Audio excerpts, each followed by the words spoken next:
My name is Andrew, and I'm just a regular high school student in a quiet New Jersey suburb. I was in my last class of the day, English, when the lockdown alarm went off. At first, we all thought it was just another drill. You know how schools are always preparing us for emergencies. But then, we heard gunshots. Real gunshots echoing through the halls. My heart dropped into my stomach. We did what we were trained to do, turned off the lights, locked the door, and hid under our desks. My classmates were whispering, some of them crying. Our substitute teacher, Mr. Daniels, tried to keep us calm. He said, "It's probably nothing, just a precaution," but we all knew he was lying. His hands were shaking, and he kept glancing at the door. "What's happening out there?" I whispered to my friend Jake. He shrugged, looking as scared as I felt. "Do you think it's a real shooter?" he asked, his voice barely above a whisper. I didn't know what to say. What do you say in a situation like this? Then, I noticed Mr. Daniels texting on his phone. He was frantically typing something, his face pale. "Who are you texting?" One of the girls in our class, Mia, asked. Mr. Daniels looked up, startled. "Just the office, letting them know we're okay," he replied. But something about the way he said it made me uneasy. The gunshots continued, and it felt like an eternity before they stopped. We all held our breath, waiting for some kind of announcement. But there was nothing, just a tense silence. "What if the shooter comes here?" Jake whispered. "What do we do?" I didn't have an answer. None of us did. Finally, the intercom crackled to life. "Attention, students and staff. The lockdown is still in effect. Please remain in your classrooms."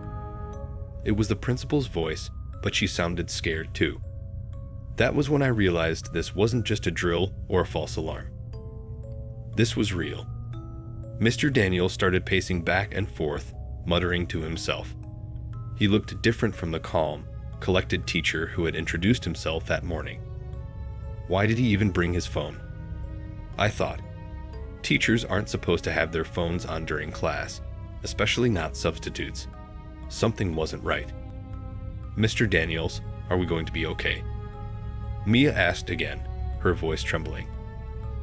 He stopped pacing and looked at us.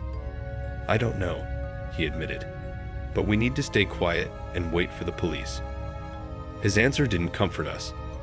Minutes passed, maybe hours, it was hard to tell. Then, we heard footsteps in the hallway, coming closer. My heart pounded in my chest. "What if it's the shooter?" someone whispered. We all held our breath. The footsteps stopped outside our door. I could see the shadow of someone standing there. The doorknob rattled, and we all flinched. But then, the door swung open, and it was the police. They had their guns drawn, and they looked just as scared as we were. "Everyone stay calm," one of the officers said. "You're safe now." They escorted us out of the classroom and down the hall, past shattered windows and overturned desks. It looked like a war zone. As we were led out of the building, I couldn't help but glance back at Mr. Daniels. He was standing in the doorway, staring at us. There was something off about him, something I couldn't put my finger on. It wasn't until later that we found out the truth. The news broke that night. Mr. Daniels wasn't just a substitute teacher. He had a violent past, including a history of mental illness and a restraining order from a former school. Somehow, he had slipped through the school's background checks. The police discovered that he had orchestrated the whole thing, using his position to gain access to the school and hiring someone to carry out the shooting. During the lockdown, he had been texting the shooter, coordinating the plan. That's why he had his phone with him, breaking school policy. I couldn't believe it. How could someone like that be allowed to teach? And why hadn't anyone checked his background more thoroughly? Questions swirled in my mind, but there were no answers. All I knew was that we were lucky to be alive. The school was closed for days after the incident. When we finally returned, it felt different. There were more security measures, and everyone was on edge. I kept replaying that day in my head, wondering if there was something we could have done differently. But the scariest part, I couldn't stop thinking about Mr. Daniel's face when we left the classroom. He looked satisfied, like everything had gone according to plan.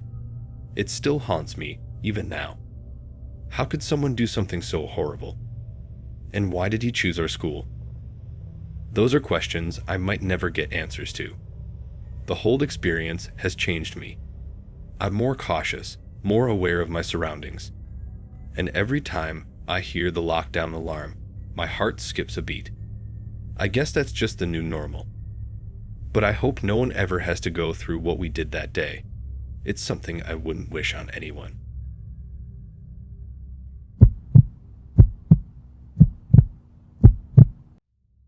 My name is Wyatt, and I'm a junior at a high school in New York. It was just another typical day, or so I thought. I was in the cafeteria, eating lunch with my friends, when the lockdown announcement came over the intercom. At first, I didn't think much of it. We've had so many drills, it was hard to take them seriously anymore. But something about the principal's voice was different this time. It was shaky, almost scared. Is this for real? My friend Alex asked, looking around. The cafeteria was buzzing with confusion. It has to be, I said, my stomach tightening. They wouldn't do a drill in the middle of lunch, right? The teachers started moving quickly, herding us towards the back of the cafeteria. Everyone, stay calm and follow me, one of them said. We were led into the kitchen, a place I'd only ever seen from the other side of the counter. The staff locked the heavy doors behind us, and we were left in the silence of the kitchen, the only sound being the hum of the refrigerators. Do you think there's really someone in the school? Asked Jenna, another friend of mine.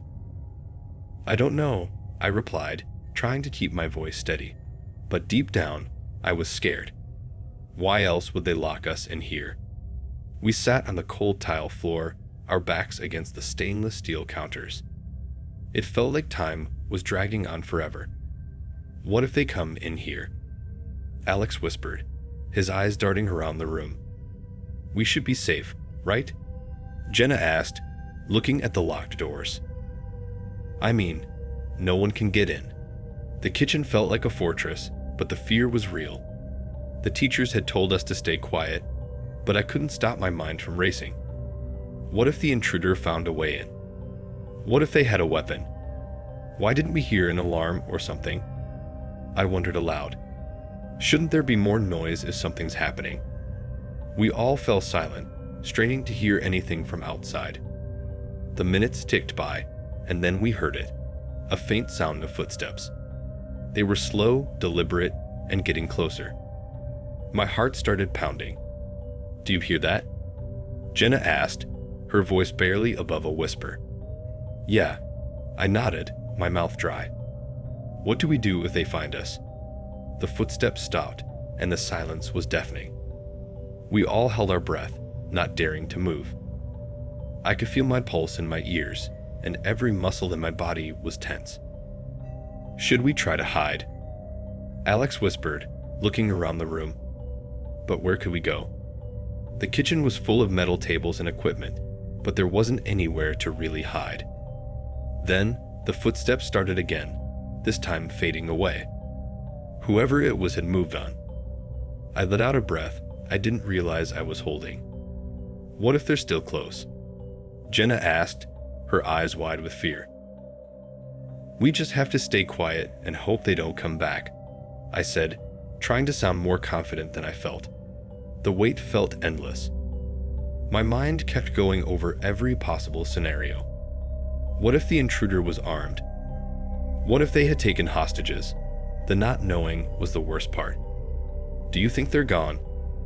Alex asked after a long silence. I hope so, I replied, but we can't be sure. Finally, after what felt like hours, the intercom crackled to life. Students and staff, the lockdown is over. You can return to your classrooms. The principal's voice was still shaky, but there was a note of relief. We all let out a collective sigh, but the fear hadn't completely left. What happened? Jenna asked, her voice trembling. Who was it? As we were escorted back to our classrooms, we passed a few police officers in the hallway. They looked serious, and it hit me just how close we might have come to real danger. Later, we learned that the intruder had somehow bypassed the school's security and entered the building unnoticed.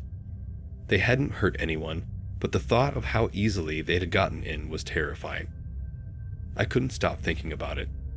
How did they get past the security? Why wasn't there a better system in place? Questions kept swirling in my mind, but there were no clear answers. The school promised to increase security measures, but the damage was done. We all felt vulnerable, like our safe space had been violated. Even now, every time I hear a sudden noise at school, my heart skips a beat. I can't help but remember that day, the sound of those footsteps, and the feeling of helplessness. It changed the way I see everything. I used to think of school as a safe place, but now it just feels uncertain. And that's a feeling that's hard to shake.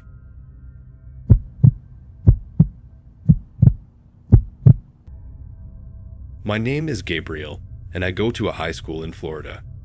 It was just a regular day, and I was in the library, trying to finish up some homework. The library was quiet, just the sound of pages turning and keyboards clicking. Suddenly, the lockdown announcement blared through the speakers. At first, I thought it was just another drill, but then I saw the librarian's face. She looked terrified. Is this real? I whispered to my friend Emma, who was sitting across from me. She nodded, eyes wide. I think so, she said. My heart started to race. What should we do? I asked, my voice barely above a whisper. Do we stay here? The librarian was already moving, telling everyone to hide. Without thinking, I grabbed Emma's hand and led her to a corner of the library. Behind the bookshelves, there was a small door that led to a storage room. I had noticed it before, but never thought much of it. In here, I whispered, pulling her along. We squeezed into the room, closing the door behind us. It was dark and cramped, filled with old books and supplies. We crouched down, trying to stay quiet. Do you think they'll find us? Emma asked, her voice trembling. I don't know, I replied, my heart pounding.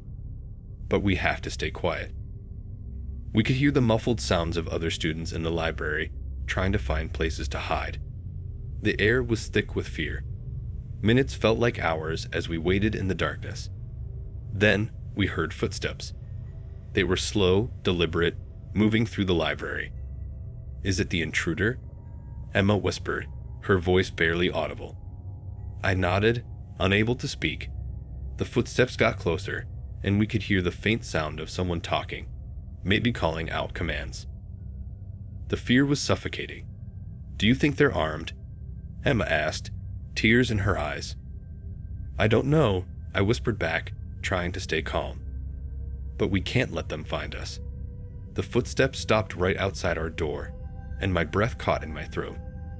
I could hear the person breathing, the sound magnified in the silence. My mind raced. What if they opened the door? What if they knew we were in here? Suddenly, there was a loud bang, followed by shouting. The footsteps moved away, and the noise grew louder. We heard people running, doors slamming, and then silence. It felt like an eternity before we heard voices again, this time clearer and more authoritative. Police. Everyone stay where you are. I let out a shaky breath. Are they gone? Emma asked, her voice barely a whisper. I think so, I said, my voice shaky. We stayed hidden for a few more minutes, just to be sure. Then, we slowly opened the door and peeked out. The library was empty, but we could hear voices and footsteps in the hallway. We stepped out cautiously, looking around. The police were in the building, moving room to room. One of them spotted us and rushed over. Are you okay? He asked, his voice calm but urgent. We nodded, too shocked to speak. Come with me, he said, leading us out of the library. As we walked down the hallway, we saw other students, some crying, others just staring blankly. The police had the intruder in custody. He was a former student, angry and looking for revenge. He had managed to sneak into the school with a weapon, bypassing security somehow. The whole experience left me shaken. The thought that someone could just walk into our school like that, with the intent to harm, was terrifying. As we reached the exit, we saw more police officers escorting someone else out in handcuffs. It was another man, disguised as a police officer, who had been working with the intruder. They had planned the attack together, hoping to cause chaos and harm as many people as possible. Seeing him caught brought a strange mix of relief and fear. The sounds I heard, the footsteps, the muffled cries, still haunt me. I keep thinking, what if we hadn't found that hiding spot? What if the intruder had found us? The school was closed for a few days after the incident, and when we returned, everything felt different. There were more security measures, more police presence, but the fear lingered. Every time I hear a loud noise or an unexpected announcement, my heart races. It's like I'm back in that storage room, hiding in the dark, waiting for the worst. I've learned to be more aware, more cautious, but the fear is always there, just below the surface. It's a reminder that our sense of safety can be shattered in an instant, and that's something I'll never forget.